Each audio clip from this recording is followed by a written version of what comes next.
Hello students. मैं इस video में आप लोगों को 2 नंबर वाले महत्वपूर्ण प्रश्न बताने वाला हूं।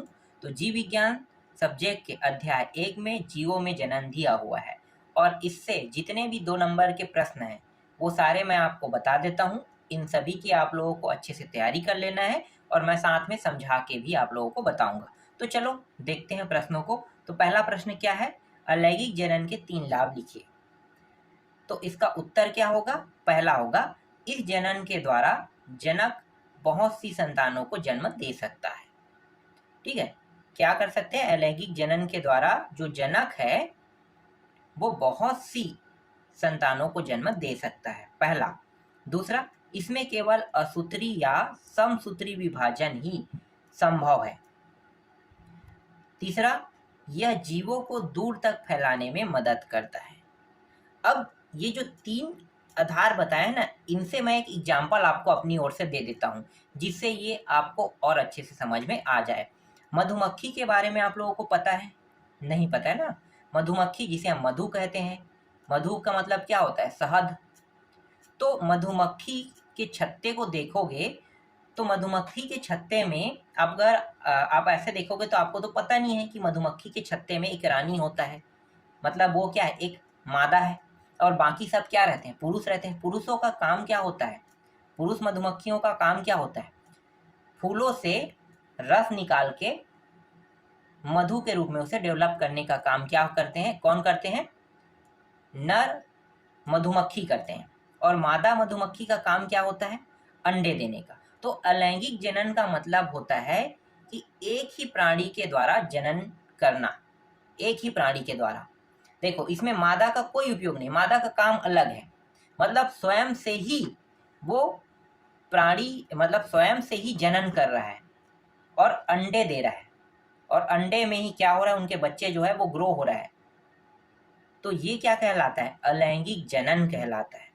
ठीक है, ये बहुत सारी संतानों को जन्म दे सकता है।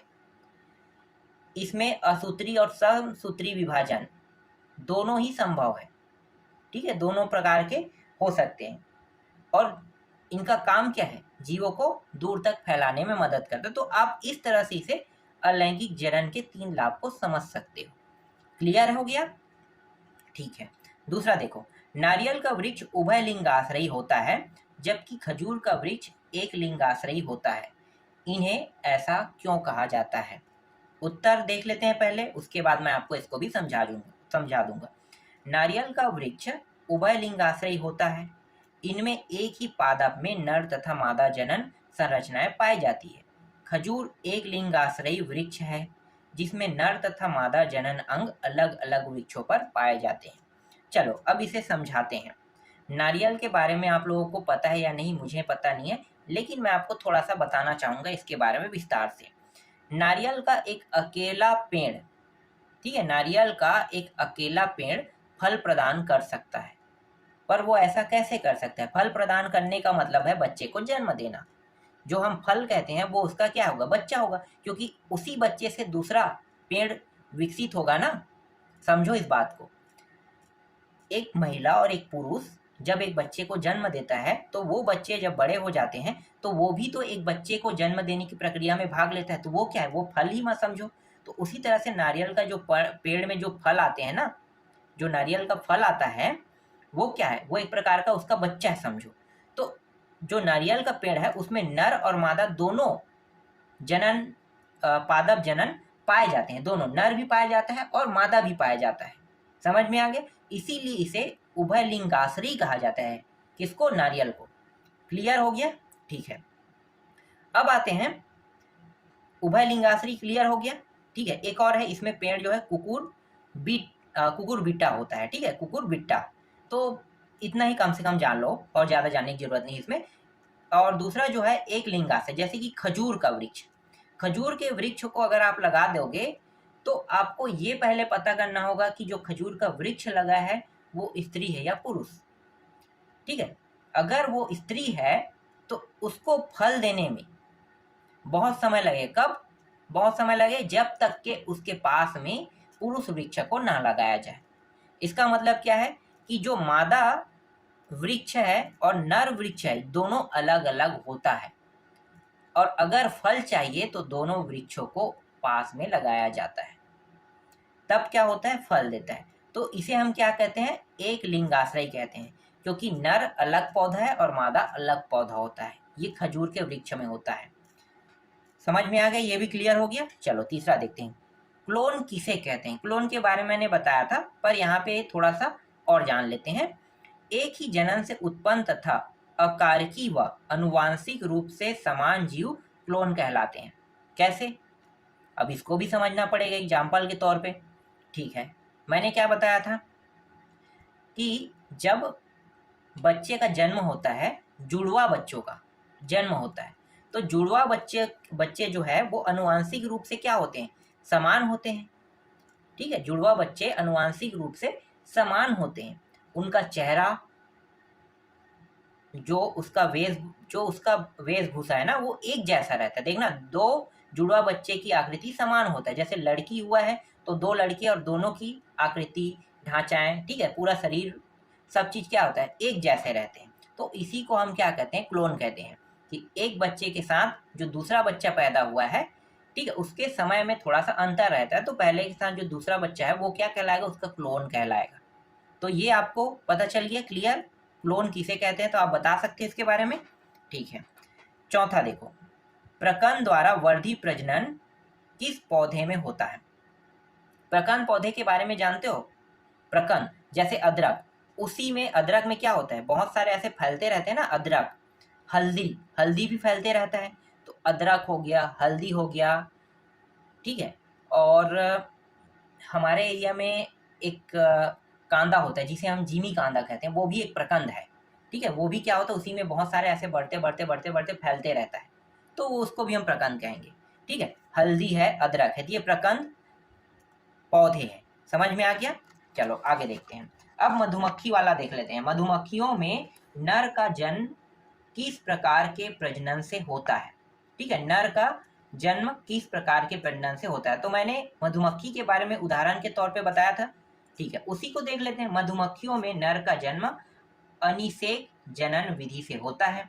इस विधि में मादा से उत्पन्न अंडाणु का निषेचन नहीं होता है और वह अनिषेचित अवस्था में ही वृद्धि करता है। कुछ समझ में आया, कुछ भी समझ में नहीं आया होगा। ठीक है, चलो हम समझाते हैं। प्रश्न बुक में जो उत्तर दिए रहते हैं या प्रश्नों के जो उत्तर बुक में लगा हुआ होता है वो थोड़ा सा अलग तरीके से होता है, उसमें कुछ भी समझा के नहीं बताया जाता। तो इसीलिए हम लोगों ने क्या किया है कि चलो भाई समझा के बताया जाए, इसलिए ये आसान भी हो जाएगा ना। चलो देखते हैं पहले प्रश्नों के उत्तर।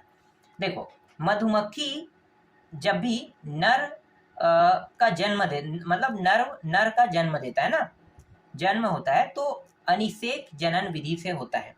अब ये अनिषेक जनन विधि क्या होता है, तो ये अनिषेक जनन विधि में क्या होता है, मादा जो है ना वो अंडा जो है, अंडाणु जो है वो उत्पन्न करता है, लेकिन ये निषेचन नहीं करता है। ठीक है, याद रखना, निषेचन नहीं करता है। निषेचन का मतलब क्या होता है, निषेचन करने का मतलब होता है एक महिला और एक पुरुष दोनों जब तक निषेचन नहीं करेगा तब तक के बच्चे नहीं होंगे। तो इसने क्या किया, इसने निषेचन नहीं किया। किसने नहीं किया, मधुमक्खी ने।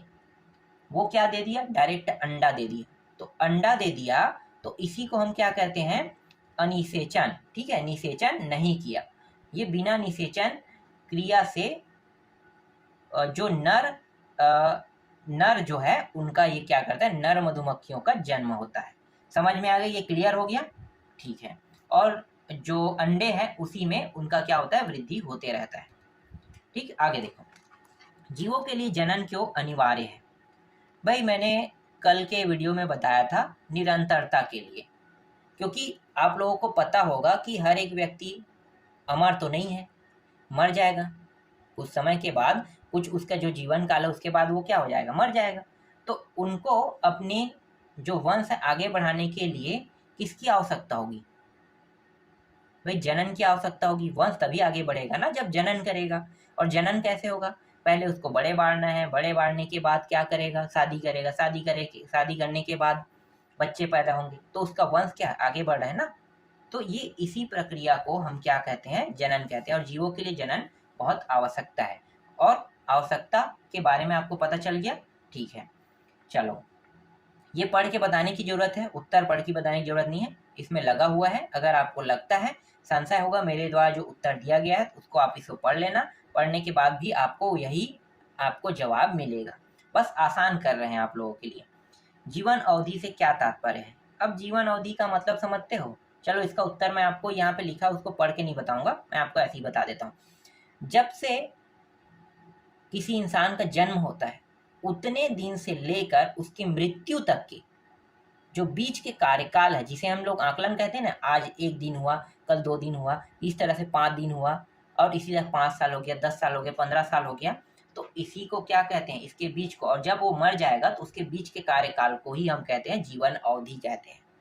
जीवन अवधि, जीवन अवधि के बारे में स्पष्ट आप लोगों को पता होगा कैसे।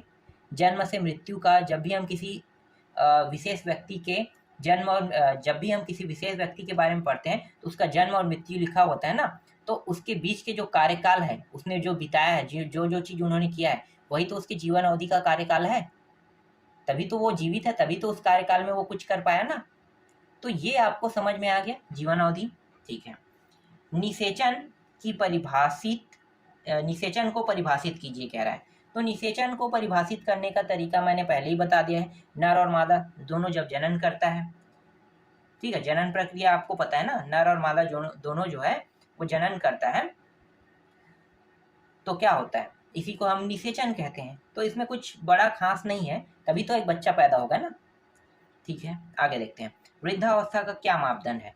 तो प्रजनन की आयु की समाप्ति को जीर्णता या वृद्धावस्था के नाम से जाना जाता है। सीधी सी बात है, जो किसी इंसान की लास्ट चरण होता है उसी को हम क्या कहते हैं? वृद्धावस्था कहते हैं। अब इस तरह से भी उत्तर दे सकते हो। जीवों में जनन की विधियों के नाम लिखिए। तो जीवों में जनन की 2 विधियां हैं, एक है अलैंगिक जनन और दूसरा है लैंगिक जनन। तो इनके जो प्रश्न है ना, इनको मैं आपको बाद में बताऊंगा। 4 नंबर जो 5 नंबर वाले प्रश्न है, उसमें मैं आपको इसको पूरा समझा के बताऊंगा, अलैंगिक जनन क्या होता है, लैंगिक जनन क्या होता है। बस आप ये जानो कि जीवों में जनन की विधियों के नाम जब पूछेगा तो 2 होते हैं, एक है लैंगिक जनन होता है और एक होता है अलैंगिक जनन होता है। तो इस तरह से 2 नंबर वाले जितने भी प्रश्न है वो पूरा कंप्लीट हो गया।